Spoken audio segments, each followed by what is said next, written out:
He, of course, was his most available subject.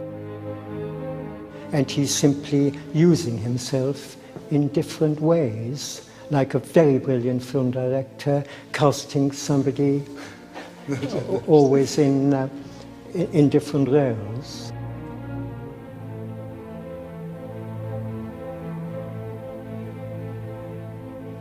It reminds me a little bit of In the Fairground, where they leave a hole and someone puts their head through. Yes. You think, okay. I always feel with his hats, when you see them, you think, a hat, that's the most marvelous invention. What a good idea.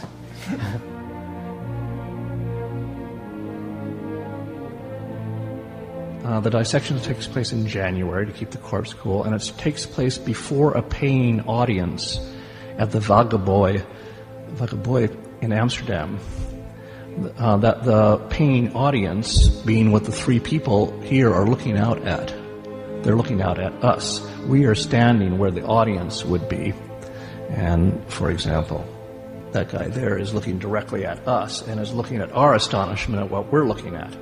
It's as if these three are absorbed in something quite remarkable, and these three are absorbed in looking at how absorbed we are in the same thing. We know, of course, that there were problems in the family. He had an affair with a nurse, and she tried to get him marry her, and he tried to get rid of her, and there were problems. The man on the left here, we can see that he looks down on the woman in a kind of skeptical way, and that is because he had a relationship to this woman. Richard Schoenberg, standing in the middle of the picture, it was his wife. It was Richard Schoenberg's wife. So you can imagine the tensions between these men.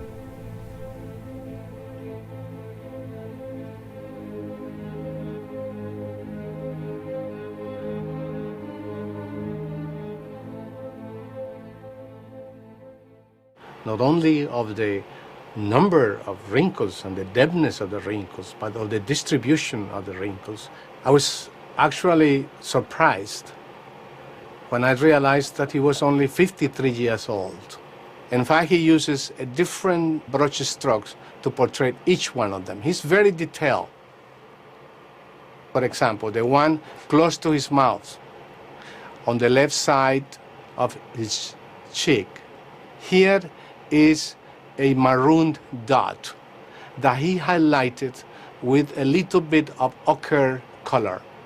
It's very evident of a lesion that we call a papular lesion, typical of a disease we call rosacea.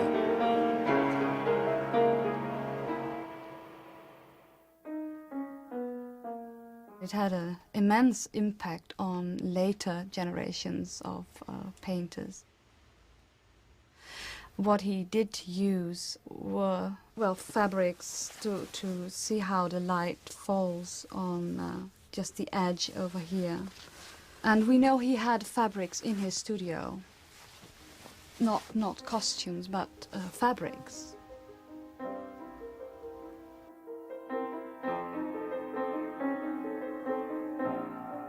Doctors, scientists, astrophysicians, all trying to find out the big question: where do we come from?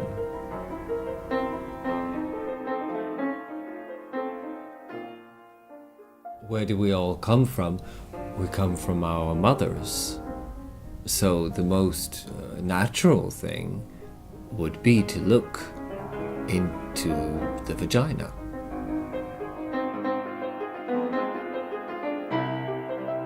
Ludwig von Lichthaus, which was one of the most brilliant scientists of his time, at this time, he was the most brilliant scientist of them all. What does he discover while he's looking for all these weeks into this telescope while being painted, what does he find out?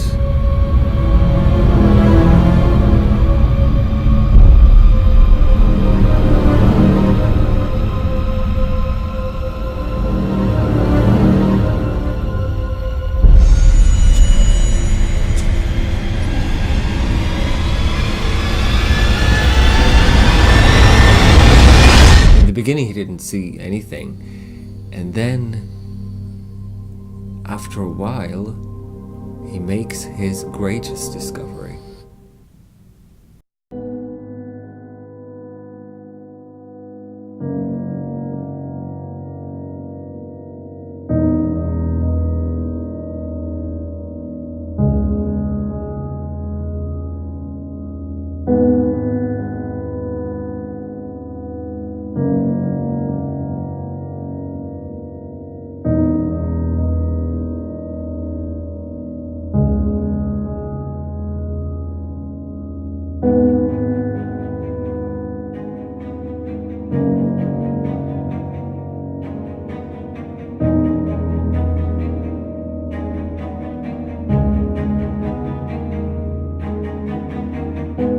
Emptiness is what makes life occur, and that emptiness is what makes life grow.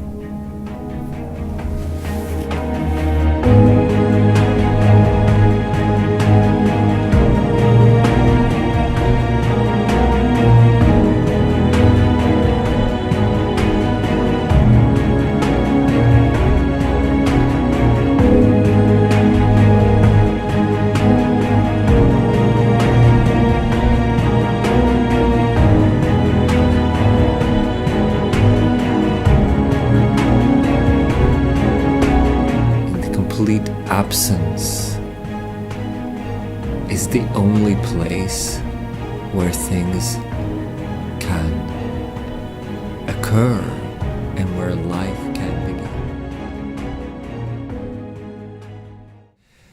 And the other scientists and doctors who were gathered here, they were all thrilled with this discovery.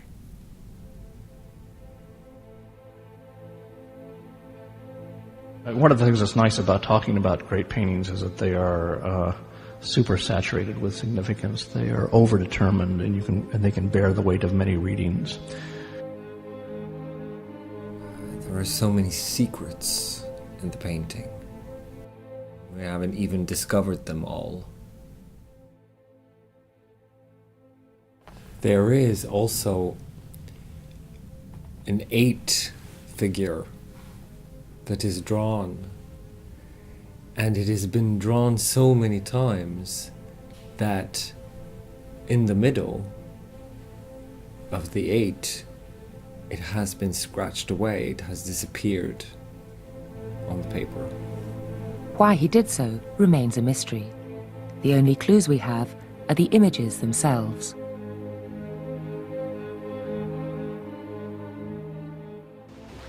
So perfect and so right. You know, if something convinces one completely, you never question it. Yeah. I just think, what an absolutely marvelous picture, and the way it's painted and everything. Yes. And so I think being moved by something makes one, in a way, unanalytical. You don't question it, you just marvel at it, and you question how could it be so good, but you don't question how it came about or anything.